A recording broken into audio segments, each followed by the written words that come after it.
राजस्थान में सुरक्षित नहीं है बच्चियां। पुलिस मुख्यालय की रिपोर्ट में बड़ा खुलासा। आज हम आपको एक ऐसी सच्चाई दिखाने जा रहे हैं जिसे सुनकर आपका खून खौल उठेगा। राजस्थान हमारी मिट्टी, हमारी संस्कृति, हमारी शान। लेकिन आज ये राज्य एक ऐसे काले सच के बोझ तले दबा है जिसे सुनकर शर्म से सिर झुक जाता है। हमारा राजस्थान आज एक काले सच की वजह से शर्मसार हो रहा है। नमस्कार, आप देख रहे हैं भारत रफ्तार और मैं हूं आपके साथ शैलेंद्र शर्मा। पुलिस मुख्यालय की एक ताज़ा रिपोर्ट ने जो खुलासा किया है वह किसी के भी रोंगटे खड़े कर देगा।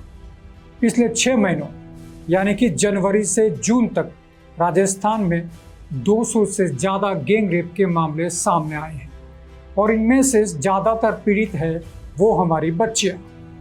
यह आंकड़ा सिर्फ एक संख्या नहीं बल्कि हमारी कानून व्यवस्था की नाकामी और समाज की बिगड़ती सोच का नंगा सच है। क्या यही है सुरक्षित राजस्थान जिसका ढोल सरकार पीट रही है? क्या यह वही है महिलाओं की सुरक्षा जिसके बड़े बड़े वादे हर सियासी मंच से किए जाते हैं?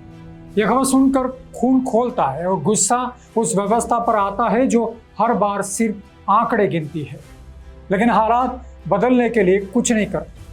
पुलिस मुख्यालय की इस रिपोर्ट ने साफ कर दिया है कि राजस्थान में बच्चियां और महिलाएं कितनी असुरक्षित हैं।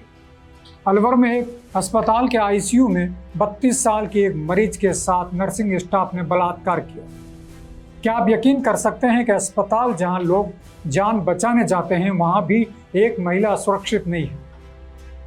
और तो और अस्पताल कर्मचारियों ने इस घिनौने अपराध को छुपाने की कोशिश की। पीड़िता के पति से कहा कि उसे माफ कर दो वरना दूसरों की नौकरी चली जाएगी। ये कैसी व्यवस्था है जहां अपराधी को बचाने की बात होती है लेकिन पीड़िता की सुनवाई नहीं होती। टोंक में एक नाबालिग बच्ची को गैंग रेप के बाद सड़क किनारे बांधकर छोड़ दिया गया। यह सब तब हुआ जब सरकार और पुलिस महिलाओं की सुरक्षा के बड़े बड़े दावे कर रही थी। यह आंकड़े केवल सिर्फ संख्याएं नहीं है, हर संख्या के पीछे एक जिंदगी है, एक परिवार का टूटा सपना है और एक बच्ची की चीख है जिसे हमारा समाज और हमारी सरकार सुनने को तैयार नहीं है। राष्ट्रीय अपराध रिकॉर्ड ब्यूरो एनसीआरबी की 2022 की रिपोर्ट के अनुसार राजस्थान में 5399 बलात्कार के मामले दर्ज हुए थे जो देश में सबसे ज़्यादा थे। इनमें से 1452 मामले नाबालिग बच्चियों के थे जिनमें 18 बच्चियां 6 साल से कम उम्र की थी। और अब 2025 में यह हाल है कि 6 महीनों में 200 से ज़्यादा सामूहिक बलात्कार के मामले सामने आ चुके हैं। क्या यह प्रगति है? क्या यह विकास है? क्या यही वह विकसित राजस्थान है जिसका सपना हम देख रहे हैं? कानून व्यवस्था का हाल ऐसा है, अपराधी बेखौफ है और पीड़ित डर के साए में जी रहे हैं। चूरू में एक 32 साल की महिला को 18 महीने तक 18 लोगों ने गैंग रेप का शिकार बनाया। उसे ब्लैकमेल करने के वीडियो बनाए गए और डर की वजह से वह चुप रही। जब वह हिम्मत करके पुलिस के पास पहुंची तब जाकर मामला दर्ज हुआ। लेकिन सवाल यह है कि इतने लंबे समय तक यह सब कैसे चलता रहा? पुलिस और प्रशासन कहाँ थे? बाड़मेर में एक 31 साल की 3 बच्चों की मां ने बलात्कार की धमकी और अश्लील वीडियो से ब्लैकमेल होने के बाद आत्महत्या कर ली। यह कैसा समाज है जहां एक मां को अपनी जान देनी पड़ती है क्योंकि उसे इंसाफ की उम्मीद नहीं दिखती। सबसे शर्मनाक बात यह है कि कई मामलों में अपराधी वही लोग हैं जिन्हें समाज रक्षक मानता है।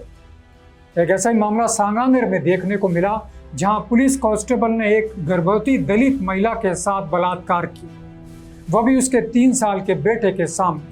यह घटना मुख्यमंत्री भजनलाल शर्मा के अपने विधानसभा क्षेत्र में हुई।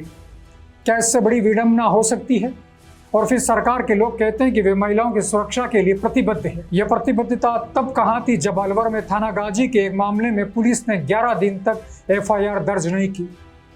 विपक्ष ने इस मुद्दे पर सरकार को घेरने की कोशिश की। हालांकि कांग्रेस अभी विपक्ष में है लेकिन उनके शासन में भी प्रदेश के हाल कौन से सही थे? हालात तो बद से बदतर ही थे ना। क्या नेताओं की बयानबाजी से कुछ बदलेगा? सरकार और विपक्ष की यह सियासी जंग तो चलती रहेगी, लेकिन उन बच्चियों का दर्द कौन समझेगा जिनकी जिंदगी इन अपराधों ने तबाह कर दी। यह विडंबना नहीं तो और क्या है। सरकार हर साल बेटी पढ़ाओ जैसे नारे देती है, लेकिन बेटियां न घर में सुरक्षित है, न स्कूल में, न मंदिर में और न अस्पताल में। राजस्थान पुलिस की अपनी रिपोर्ट बताती है कि 90% बलात्कार के मामलों में अपराधी पीड़िता का परिचित होता है, यानी खतरा हमारे आसपास ही मंडरा रहा है, लेकिन सरकार और हमारा समाज दोनों आंखें मूंदे बैठे हैं। पुलिस मुख्यालय की ताज़ा रिपोर्ट कहती है कि नाबालिगों के खिलाफ अपराध बढ़ रहे हैं। 2024 में जनवरी से नवंबर तक 2065 मामले पॉक्सो एक्ट के तहत दर्ज हुए। 2023 के 1982 और 2022 के 1933 से ज़्यादा। यही नहीं, राजस्थान में विदेशी महिलाएं भी सुरक्षित नहीं है।